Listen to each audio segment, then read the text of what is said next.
এই চাল কুমড়ার তরকারি একটা সময় আপনাদের ভাইয়া কিন্তু একদমই পছন্দ করতো না। শুধু আপনাদের ভাইয়াই নয়, এই চাল কুমড়ার তরকারি কিন্তু আমারও মানে পছন্দের ছিল না। তো আসসালামু আলাইকুম, সবাই কেমন আছেন? আশা করি সবাই ভালো আছেন। আলহামদুলিল্লাহ, আপনাদের দোয়া এবং ভালোবাসায় আমরা সবাই ভালো আছি। তো একটা সময় ছিল এই চাল কুমড়ার তরকারি আপনাদের ভাই একদমই পছন্দ করতো না।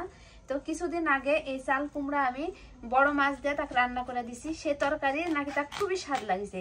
তাই কয়দিন থেকে তার মানে আমার কাছে আবদার যে এই চাল কুমড়ার তরকারি তাকে আবার রান্না করে খাওয়াতে হবে।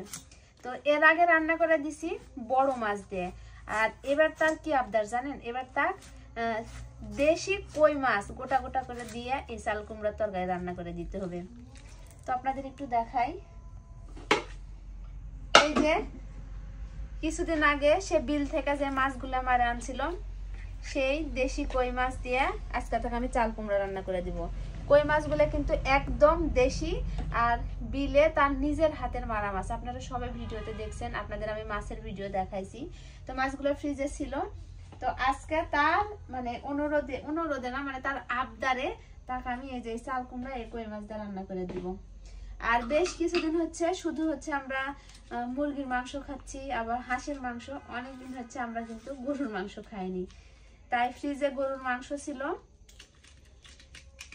আর সে গরুর মাংস বের করেছি রান্না করার জন্য।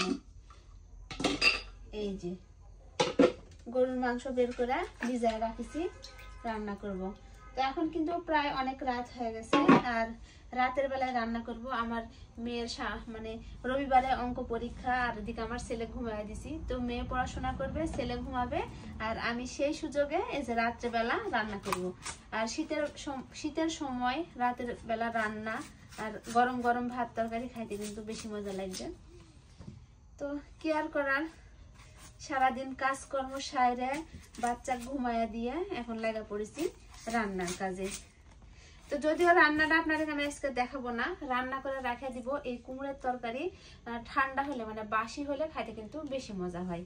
তো এই কুমড়োর তরকারি আজকে রান্না করে রাখবো, আর কালকে সারাদিন ধরে আমরা এই কই মাছ দিয়ে চাল কুমড়া রান্না, এই তরকারিটা কালকে সারাদিন ধরে আমরা খাবো। আজকে কিন্তু শুধু আমি রান্না করে রাখবো। তো অবশ্যই সেটা আপনাদেরকে আমি দেখাবো।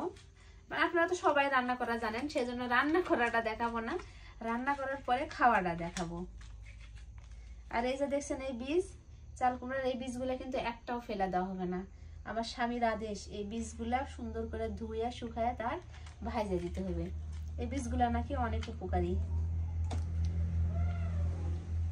এখন আমাকে রান্না করতে হবে, তো আমি রান্না করব।